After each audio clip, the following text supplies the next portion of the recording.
श्रीमद् भागवतम स्कंद 11 सामान्य इतिहास अध्याय 2 9 योगेंद्रों से महाराज निमि की भेंट।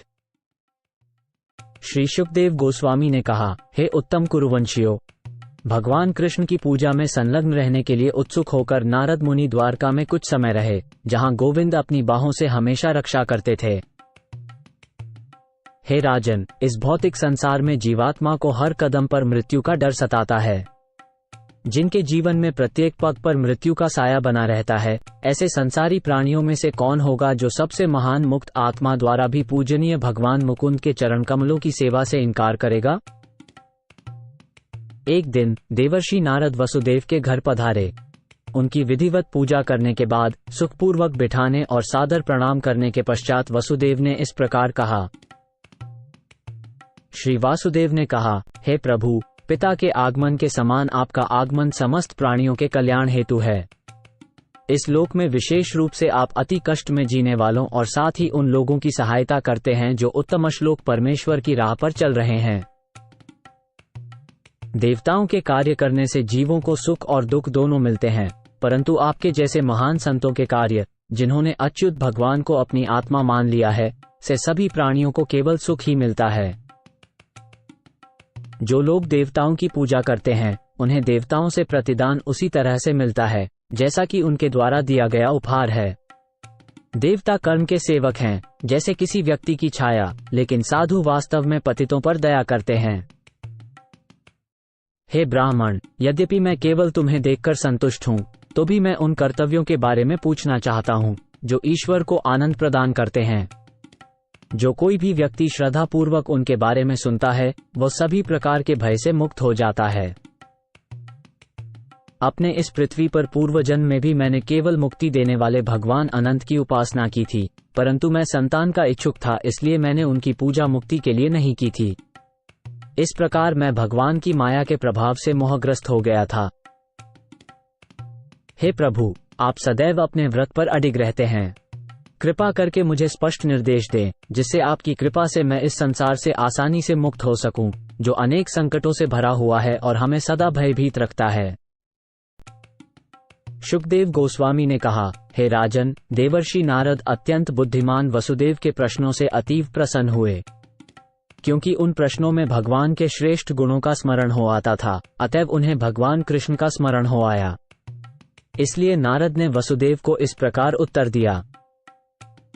श्री नारद ने कहा, हे सात्वत श्रेष्ठ, आपने ठीक ही भगवान के प्रति जीव के शाश्वत कर्तव्य के विषय में मुझसे पूछा है। भगवान के प्रति ऐसी भक्ति इतनी शक्तिशाली होती है कि इसके करने से सारा विश्व पवित्र हो सकता है। भगवान की शुद्ध भक्ति आध्यात्मिक रूप से इतनी प्रबल है कि ऐसी दिव्य सेवा के बारे में मात्र सुनने से, उसकी महिमा का गायन करने से, उस पर ध्यान लगाने से, आदर पूर्वक और श्रद्धा पूर्वक उसे स्वीकार करने से, या दूसरों की भक्ति की प्रशंसा करने से, जो लोग देवताओं और अन्य जीवों से घृणा करते हैं, वे भी तुरंत शुद्ध हो जाते हैं। आपने आज मुझे मेरे प्रभु, परम आनंदमय भगवान श्री कृष्ण का स्मरण कराया। परमेश्वर इतने कल्याणकारी हैं कि जो कोई भी उनके नाम का श्रवण करता है और उनके गुणों का गायन करता है, वो पूरी तरह से पवित्र हो जाता है। भगवान की प्रेमपूर्ण सेवा के अर्थ को स्पष्ट करने के लिए ऋषियों ने महात्मा राजा विदेह और ऋषभ के पुत्रों के बीच हुई बातचीत का प्राचीन इतिहास सुनाया है। स्वयंभुव मनु के पुत्र थे महाराज प्रियव्रत, और प्रियव्रत के पुत्रों में से एक थे आग्निद्र। आग्निद्र के पुत्र हुए नाभि, जिनके पुत्र का नाम था ऋषभदेव। श्री ऋषभदेव को भगवान वासुदेव के अंश के रूप में माना जाता है। इस दुनिया में उन्होंने उन धार्मिक सिद्धांतों का प्रसार करने के लिए अवतार लिया था जिससे जीवों को पूर्ण मुक्ति प्राप्त हो सकती है। उनके 100 पुत्र थे जो सभी वैदिक ज्ञान के विशेषज्ञ थे। भगवान ऋषभदेव के 100 पुत्रों में से सबसे बड़े भरत, भगवान नारायण के प्रति पूर्ण रूप से समर्पित थे। भरत की ख्याति के कारण ही यह धरती अब महान भारतवर्ष के नाम से जानी जाती है। राजा भरत ने इस संसार को सभी प्रकार के भौतिक आनंद को क्षणिक और बेकार मानते हुए त्याग दिया। उन्होंने अपनी सुंदर युवा पत्नी और परिवार को छोड़कर कठोर तपस्या की और 3 जन्मों के बाद भगवान के धाम में स्थान प्राप्त किया। ऋषभदेव के शेष पुत्रों में से 9 पुत्र भारतवर्ष के 9 द्वीपों के अधिपति बने और उन्होंने इस पृथ्वी पर पूर्ण संप्रभुता कायम की। अन्य 81 पुत्र द्विज ब्राह्मण बन गए और उन्होंने वैदिक धार्मिक अनुष्ठानों कर्मकांड का शुभारंभ करने में सहायता की। ऋषभदेव के अन्य 9 पुत्र भी बहुत भाग्यशाली मुनि थे, जिन्होंने परम सत्य के ज्ञान को फैलाने के लिए कड़ा परिश्रम किया। वे निर्वस्त्र ही इधर उधर विचरण करते थे और आध्यात्मिक विज्ञान में बहुत ही निपुण थे। उनके नाम थे कवि, हवि, अंतरिक्ष, प्रबुद्ध, पिप्पलायन, आविर्होत्र, द्रुमिल, चमस और करभाजन। ये मुनि सारे स्थूल और सूक्ष्म पदार्थों सहित पूरे ब्रह्मांड में विचरण करते हुए इसे भगवान के प्रकट रूप मानते थे और इसे आत्मा से अलग नहीं समझते थे। 9 योगेंद्र मुक्त आत्माएं हैं जो देवताओं, सिद्धों, साध्यों, गंधर्वों, यक्षों, मनुष्यों और किन्नरों और नागों के लोकों में स्वतंत्र रूप से विचरण करते हैं। किसी भी सांसारिक शक्ति द्वारा उनके आवागमन को रोक नहीं सकता और वे इच्छा करने पर मुनियों, देवदूतों, भगवान शिव के भूत प्रेत अनुयायियों, विद्याधरों, ब्राह्मणों और गायों के लोकों में भी विचरण कर सकते हैं। एक समय की बात है जब वे अजनाब, पृथ्वी का पूर्व नाम, में महाराज निमि के यज्ञ में गए थे। ये यज्ञ महर्षियों के निर्देशन में संपन्न किया जा रहा था। हे राजन, सूर्य के तेज की बराबरी करने वाले उन भगवान के भक्तों को देखकर वहां उपस्थित सभी लोग, यज्ञ कराने वाले, ब्राह्मण और यज्ञ की अग्नियां भी सम्मान से खड़े हो गए। राजा विदेह निमि ने ये समझा कि वे 9 ऋषि भगवान के परम भक्त हैं। अतः उनके शुभागमन से अत्यधिक हर्षित होकर उन्होंने उनके बैठने के लिए उचित आसन दिया और विधिवत भगवान की भांति पूजा की। पालौकिक आनंद से अभिभूत होकर राजा ने विनम्रतापूर्वक अपना सिर झुकाया और फिर 9 ऋषियों से सवाल करना शुरू किया। ये 9 महात्मा अपने स्वयं के प्रकाश से चमक रहे थे और इस प्रकार भगवान ब्रह्मा के पुत्रों 4 कुमारों के समान लग रहे थे। राजा विदेह ने कहा, मेरा मानना है कि तुम लोग भगवान विष्णु के निजी संगी हो। वे भगवान जिनकी प्रसिद्धि मधु दानव के शत्रु के रूप में है।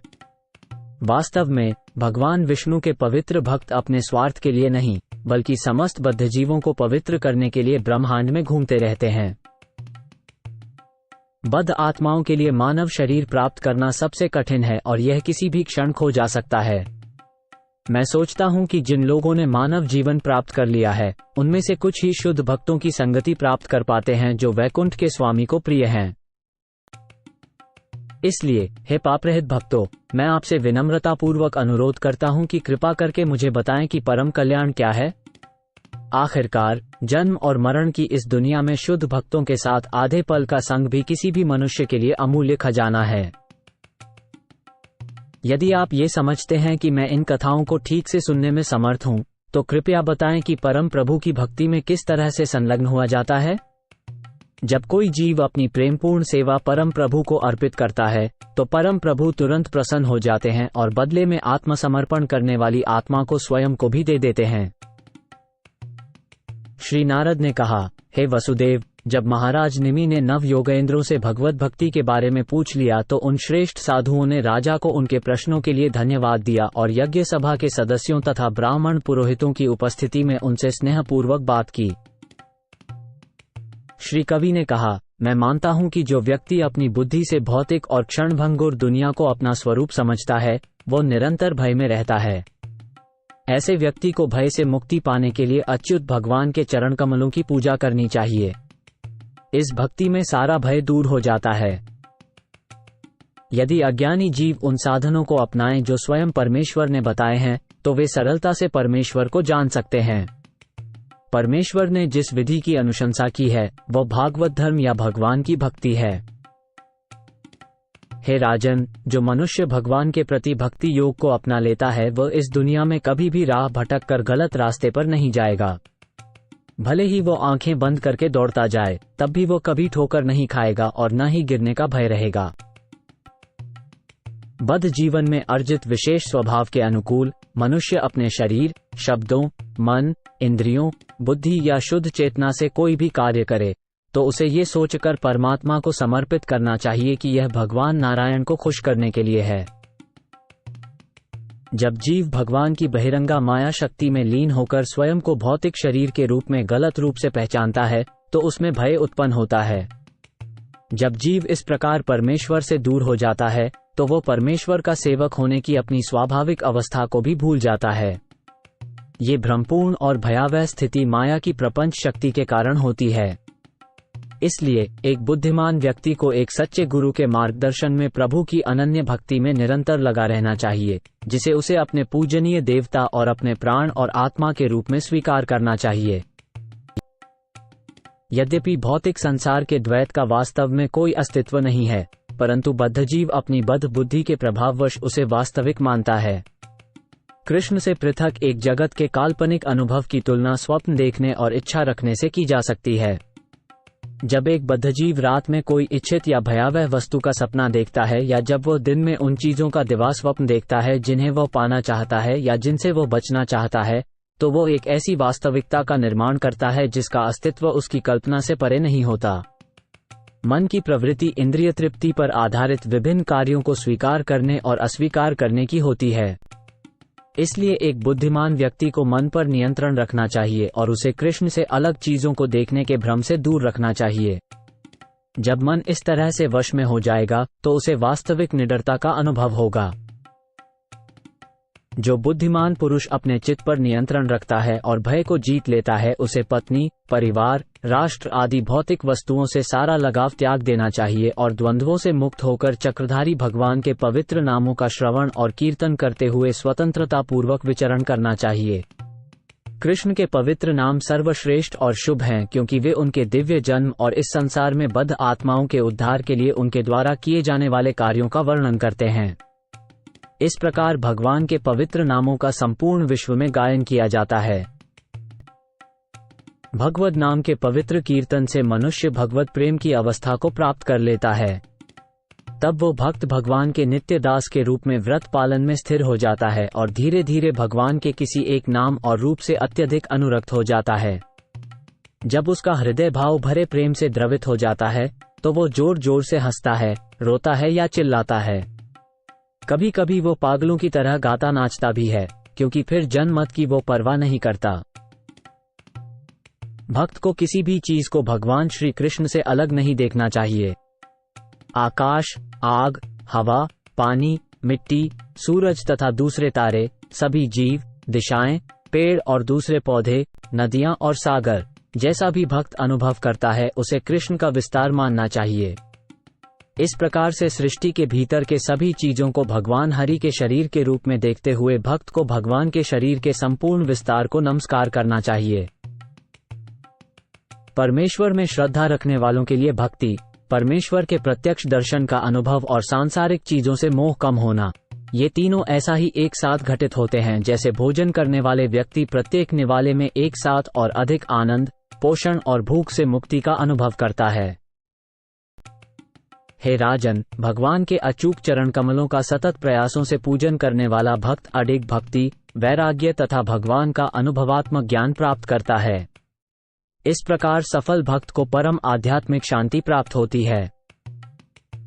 महाराज निमि ने कहा, अब कृपया मुझे भगवान के भक्तों के बारे में विस्तार से बताएं। वे कौन से सहज लक्षण हैं जिनके आधार पर मैं उन भक्तों में अंतर कर सकूं जो बहुत अधिक उन्नत हैं, जो मध्यम स्तर के हैं और जो अभी शुरुआत में हैं? एक वैष्णव के धार्मिक कर्तव्य क्या होते हैं और वो कैसे बोलता है? आप विशेष रूप से उन लक्षणों और गुणों का वर्णन करें जिनके आधार पर वैष्णव भगवान के प्रिय बनते हैं। श्री हरि ने कहा, परम भक्त हर वस्तु के भीतर समस्त आत्माओं की आत्मा परमेश्वर श्री कृष्ण को देखता है। इसीलिए वो प्रत्येक वस्तु को भगवान से जुड़ा हुआ देखता है और यह जानता है कि जो कुछ है वो हमेशा से ही भगवान के भीतर मौजूद है। द्वितीय दर्जे का एक भक्त, जिसे मध्यम अधिकारी कहा जाता है, अपने प्रेम को भगवान को समर्पित करता है। वह परमेश्वर के समस्त भक्तों का निष्ठावान मित्र होता है। वह अज्ञानी लोगों पर दया करता है जो अबोध हैं और भगवान से द्वेष रखने वालों की उपेक्षा करता है। मंदिर में देवता की आराधना में श्रद्धा से जुड़े रहने वाला भक्त, किंतु अन्य भक्तों या आम जनता के प्रति उचित व्यवहार न करने वाला प्रकृत भक्त कहलाता है, जिसे भौतिकवादी भक्त माना जाता है और उसे निम्नतम स्थान पर स्थित माना जाता है। वो भगवान विष्णु की शक्ति मानकर इस समस्त संसार का दर्शन करता हुआ भी इंद्रियों का अपने अपने विषयों में व्यस्त रहना छोड़ता नहीं और न ही उसे अरुचि या हर्ष होता है। निस्संदेह भक्तों में वही सबसे श्रेष्ठ होता है। इस भौतिक संसार में किसी का भौतिक शरीर हमेशा जन्म और मृत्यु के चक्र में नाचता रहता है। उसी तरह प्राणवायु को भूख और प्यास सताती है, मन हमेशा चिंतित रहता है, बुद्धि उस चीज के लिए तरसती है जिसे प्राप्त नहीं किया जा सकता है, और सभी इंद्रियां लगातार भौतिक प्रकृति में संघर्ष करती रहने से अंततः थक जाती हैं। जो व्यक्ति भौतिक अस्तित्व के अनिवार्य दुखों से प्रभावित नहीं होता है और केवल भगवान के चरण कमलों का स्मरण करके उनसे अलग रहता है, उसे भागवत प्रधान, भगवान का सर्वश्रेष्ठ भक्त माना जाता है। जो भक्त एकमात्र भगवान वासुदेव की शरण में हो गया है, वो काम वासना पर आधारित सकौम कर्मों से मुक्त हो जाता है। दरअसल जिसने भगवान के चरण कमलों की शरण ले ली है, वो भौतिक इंद्रिय तृप्ति को भोगने की इच्छा से भी मुक्त हो जाता है। उसके मन में यौन जीवन, सामाजिक प्रतिष्ठा और धन का भोग करने की योजनाएं उत्पन्न नहीं होती। इस तरह वो भागवतोत्तम माना जाता है, जो सर्वोच्च पद को प्राप्त भगवान का शुद्ध भक्त होता है। अभिजात परिवार में जन्म लेना और तप और पवित्र कर्मों का पालन करना निश्चित रूप से किसी को अपने ऊपर गर्व का अनुभव कराते हैं। इसी तरह यदि किसी को समाज में प्रतिष्ठा प्राप्त होती है क्योंकि उसके माता पिता वर्णाश्रम की सामाजिक व्यवस्था में बहुत अधिक आदरणीय हैं, तो वो और भी अधिक अभिमानी हो जाता है। लेकिन यदि इन सभी उत्तम भौतिक योग्यताओं के बावजूद भी कोई व्यक्ति अपने भीतर तनिक भी गर्व का अनुभव नहीं करता है, तो उसे भगवान का सबसे प्रिय सेवक माना जाना चाहिए। जब भक्त वो स्वार्थी भावना छोड़ देता है कि ये मेरा है और वो किसी और का है, और वो अपने भौतिक शरीर के आराम या दूसरे के दुख दर्द के बारे में सोचना छोड़ देता है, तब वो पूरी तरह शांत और संतुष्ट हो जाता है। वो खुद को सिर्फ उन जीवों के बीच का एक मानता है जो भगवान के अभिन्न अंग हैं। ऐसे संतुष्ट वैष्णव को भक्ति में सबसे ऊंचे दर्जे पर माना जाता है। भगवान के चरण कमल ब्रह्मा और शिव जैसे सर्वोच्च देवताओं द्वारा भी पूज्य हैं, जिन्होंने भगवान को अपने जीवन और आत्मा के रूप में स्वीकार किया है। भगवान का शुद्ध भक्त किसी भी परिस्थिति में उनके चरण कमलों को नहीं भूल सकता। वो भगवान के चरण कमलों की शरण कभी नहीं छोड़ सकता है, यहाँ तक कि आधे क्षण के लिए भी नहीं, भले ही उसे बदले में पूरे ब्रह्मांड पर शासन करने और उसके ऐश्वर्य का आनंद लेने का वरदान ही क्यों न मिल जाए। भगवान के ऐसे भक्त को वैष्णवों में सर्वश्रेष्ठ माना जाता है। जो लोग भगवान की पूजा करते हैं, उनके दिलों में भौतिक कष्ट की आग कैसे जल सकती है?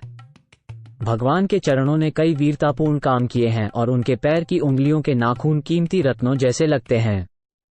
उन नाखूनों से निकलने वाली चमक ठंडी चांदनी की तरह है, क्योंकि यह शुद्ध भक्त के दिल के भीतर के कष्ट को उसी तरह दूर करती है जिस तरह चांदनी की ठंडी रोशनी सूरज की तपती गर्मी से राहत देती है। भगवान बद्धजीवों के प्रति इतने दयालु हैं कि यदि वे अनजाने में भी उनका पवित्र नाम लें, तो भगवान उनके हृदयों से असंख्य पापों को नष्ट करने के लिए उद्यत रहते हैं। इसलिए जब एक भक्त जो भगवान के चरणों में शरण ले चुका हो, प्रेमपूर्वक कृष्ण के पवित्र नाम का कीर्तन करता है, तो भगवान ऐसे भक्त के हृदय को कभी नहीं छोड़ सकते। इस प्रकार जिसने भगवान को अपने हृदय में बांध रखा है, वो भागवत प्रधान माना जाता है, जो कि भगवान का सबसे श्रेष्ठ भक्त होता है।